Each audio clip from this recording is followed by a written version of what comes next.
আর এটা হচ্ছে ইন্ডিয়া। তোমরা দেখে নাও ভালো করে। আর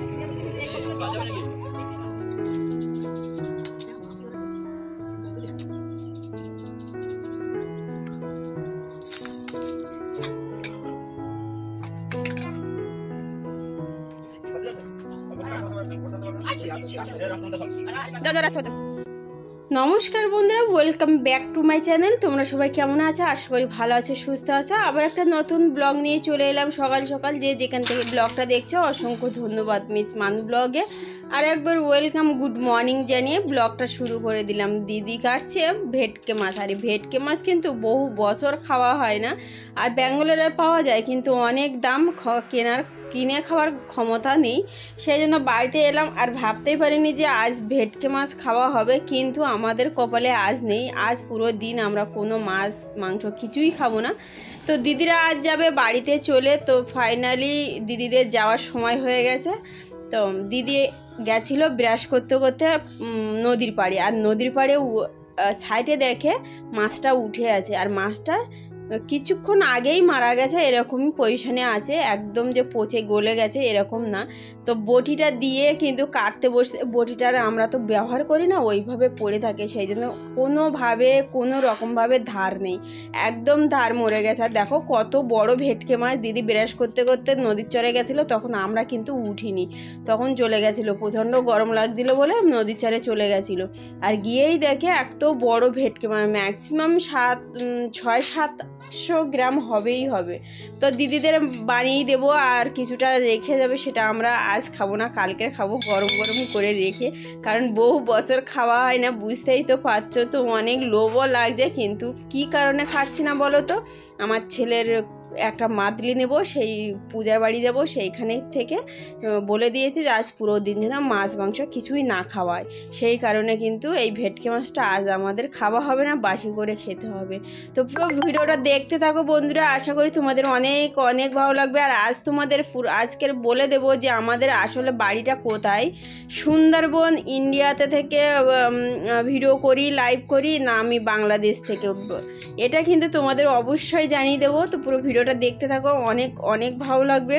কারণ তোমরা অনেকেই লাইভে এসে আমাকে কমেন্ট করো, দিদিভাই তুমি কোথা থেকে, বৌদি তুমি কোথা থেকে লাইভটা করছো, কোথা থেকে ব্লগ করছো।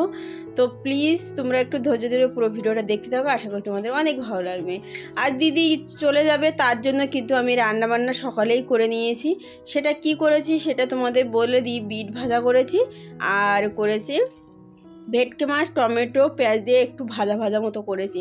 আর তোমরা ভাববে যে এই প্লেটে কেন দিচ্ছে, থালা নেই? তো হ্যাঁ, থালাও আছে, কিন্তু এই প্লেটগুলো তো আমরা চলে যাব, অনেকটা বেশি হয়ে গেছে। সেই জন্য ভাবছি প্রতিদিন খেয়ে এগুলো আমরা খালি করে যাই, না হলে ওইভাবে নষ্ট হয়ে যাবে। সেই কারণেই কিন্তু এই প্লেটেই খাওয়া হচ্ছে।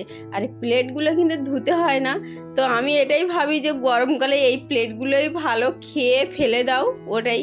কারণ এত যে গরম, কাজ করতে দম আটকে যাচ্ছে। সত্যি বলবো কবে চলে যাব এটাই ভাবছি। সত্যি এখানের মানুষগুলো কি করে থাকে, আর আমরা কিন্তু এই দেশেরই মানুষ। তো কি বলো তো, ছোটো থেকে বাইরে থেকে এমন একটা ওয়েদারে বড় হয়েছি যে ওই ওয়েদারে আর এই ওয়েদারে একদম সেট হচ্ছে না, প্রচণ্ড হারে কষ্ট হচ্ছে। তো সেই জন্য ভাবছি যে কবে চলে যাব। তো দিদিদের বসিয়ে দিলাম খেতে, ওরা চলে যাবে অনেকটা দূর। কি বলো তো, আমার ছোটো নোটটা না অনেকটা দূরে বিয়ে হয়েছে, আর কেউ কিন্তু সেখানে যাওয়া আসা করে না, কারণ এক সাইডে আছে। তো আমাদের সারাক্ষণই আসবো কবে আসবে আমাদের বাড়ি, এইরকমই বলতে থাকে। তো এই ব্লগটা কিন্তু আমার যে ছোট দিদি আমার বাড়িতে এসছে তার আগে কিন্তু আমি ওদের বাড়ি গেছিলাম। তো এই ভিডিওটার পরেই কিন্তু ওদের বাড়ির ভিডিও আমি আপলোড দেবো। তো প্লিজ বন্ধুরা পুরো ভিডিওটা দেখতে থাকো, আশা করি তোমাদের অনেক ভালো লাগবে। আর পরের ব্লগে যদি তোমরা দেখতে যাও, যদি নতুন হয়ে থাকো চ্যানেলটা সাবস্ক্রাইব আর লাইক করে পাশে দেখো। কারণ যদি তোমরা চ্যানেলটা সাবস্ক্রাইব লাইক করে পাশে না থাকো, তাহলে কিন্তু নিত্য নতুন ভিডিও আপলোড দেবো, সেটা তোমরা দেখতে পাবে না। বন্ধুরা আমার ভিডিওটা তোমাদের কেমন লাগছে প্লিজ কমেন্ট করে জানিও। আর যদি ভালো লাগে একটা লাইক কমেন্ট শেয়ার করতে না একটু ভুলো না। তো এখন সব আমরা খাবো বিট ভাজা দিয়ে ভাত, ওরা খাবে মাছ ভাজা। মাছটা ভেজেছি এত সুন্দর করে যে অনেকটা পছন্দ হয়েছে সর্দি। তো আমার এই দিদিদের সত্যি বলবো একদিনও কিন্তু নিরামিষ খেতে পারে না। আর জামাইবাবু মানে কি বলবো, এত পরিমাণ মাছ খেতে পারে। আর একদিনও নিরামিষ খেলে ভাবে যে কতদিন যেন মাছ খায়নি। তো যাই হোক, দিদিদের বাড়ি যাব, কি হচ্ছে না হচ্ছে অবশ্যই তোমাদের শেয়ার করব। অনেক মজাদার, মানে দিদিরা এত পরিমাণে মাংস খেতে পারে যে বলা যায় না। মাংস হয়তো একটু কম খাই, কিন্তু মাছ প্রচুর হারে। ওদের বাড়ির যেমন মাছ আছে, আশেপাশের থেকেও কিন্তু অনেক মাছ মারার জায়গাও আছে। তো আমি এটাই ভাবো যে আমরা ভাবি প্রতিদিন মাছ আমরা খাই, কিন্তু আমরা তো 1 পিস করে 2 পিস করে মাছ খাই। আর এই দিদিরা মানে মনে হয় যেন অঢেল মাছ থাকলে ওদের খাবারতে কোনো রুচি নেই। তো যাই হোক, আমাদের বাড়িতে পুকুর নেই, মাছ নেই, তো সব কিছুই কিনে খাওয়াতে হয়। তো আজ যে ভেটকি মাছটা আমার দিদির হাতে পেলাম, আর আমরা যে খেতে পারবো সেটা বলে বোঝাতে পারবো না। তো আমরা একদিন বাদে খেয়েছিলাম, তো সত্যি ভেটকি মাছটা অনেক টেস্টফুল। যত বড় ভেটকি মাছ নেওয়া যায় তত বেশি টেস্ট হয়। তো যাই হোক, অনেক বছর বাদে দিদির হাতে ভেটকি মাছ খেলাম। তো দিদি এখন চলে যাব। দিদি অনেক কান্নাকাটি করে, কি বলো তো, ওদের বাড়ি যেতে কেউ চায় না, অনেকটা দূর বলে, সেই জন্য।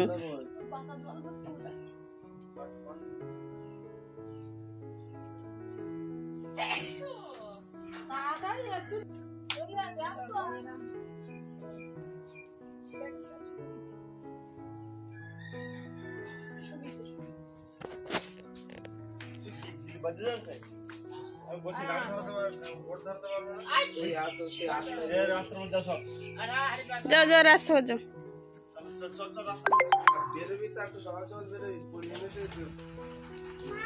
ও হ্যাঁ হ্যাঁ হ্যাঁ, তুমি যাও। তো ফাইনালি দিদিকে ছাড়তে আছে বাইকে, কারণ অনেকটা দূর, আর এখানে গাড়ির সুবিধাও পাওয়া যায় না, অনেকটা অসুবিধা হয়। সেই কারণে যেখানে বোট পাওয়া যায় সেই পর্যন্ত দিদিকে ছেড়ে আসতে যাচ্ছে, কারণ বাইকটা আছে বলে দিদিকে ছাড়তে যাচ্ছে, না হলে কিন্তু অনেকটা অসুবিধা হতো। বিকাল হয়ে গেল, আর আমি এক জায়গায় গেছিলাম, সেখান থেকে কিন্তু এসছি। আসার পরে ভাবলাম তোমাদের এটা শেয়ার করি। তো তোমরা অনেকেই কিন্তু আমাকে প্রশ্ন করেছো যে তোমাদের আসল বাড়িটা কোথায়, বাংলাদেশের মানে পাশে কোথায় জায়গাটা।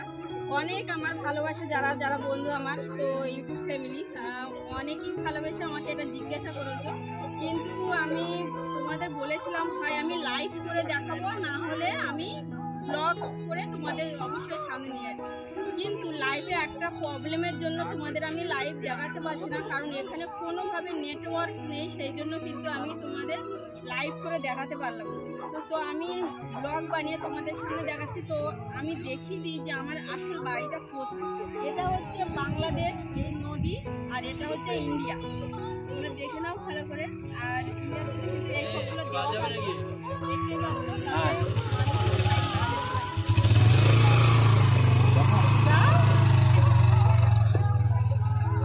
তো অ্যাকচুয়ালি এখানে মাইক চলছে, তো তোমরা আমার শুনতে পাচ্ছ কিনা জানি না, কারণ আমার মাইকটা আনতে ভুলে গেছি। তো তোমাদের মনে যা প্রশ্ন ছিল আমি কিন্তু তোমাদের বলে দিলাম যে আমার আসল বাড়িটা কোথায়। আর বাড়িটা হচ্ছে সুন্দরবন, উত্তর মালাকানা, ঠিক আছে। একবার ইন্ডিয়া, ওপার বাংলাদেশ। তোমরা জেনে গেলে যে কোথায়। যদি আমার এই ভিডিওটা তোমাদের ভালো লাগে, প্লিজ একটা লাইক, কমেন্ট, শেয়ার করে দিও। আর তোমাদের মনে যা প্রশ্ন থাকে আমাকে আবার লাইভে এসে বলো। আর এটা কিন্তু তোমরা কিন্তু সবাই লাইভে এসেই বলো। আমি চাই তোমরা আমার লাইভে এসে কমেন্টগুলো করো, কারণ ব্লগ ভিডিওতে আমি কমেন্টের উত্তর আমি দিতে পারি না। তো তোমাদের দেখিয়ে দিলাম যে আসল বাড়িটা আমাদের কোথায়, ওপার ইন্ডিয়া, বাংলাদেশ, আর এটা ইন্ডিয়া। তোমাদের জানিয়ে দিলাম। আজকের মতো ব্লগটা এই পর্যন্ত। কেমন হলো না হলো প্লিজ কমেন্ট করে জানিও। তো bye bye, tata, love you all.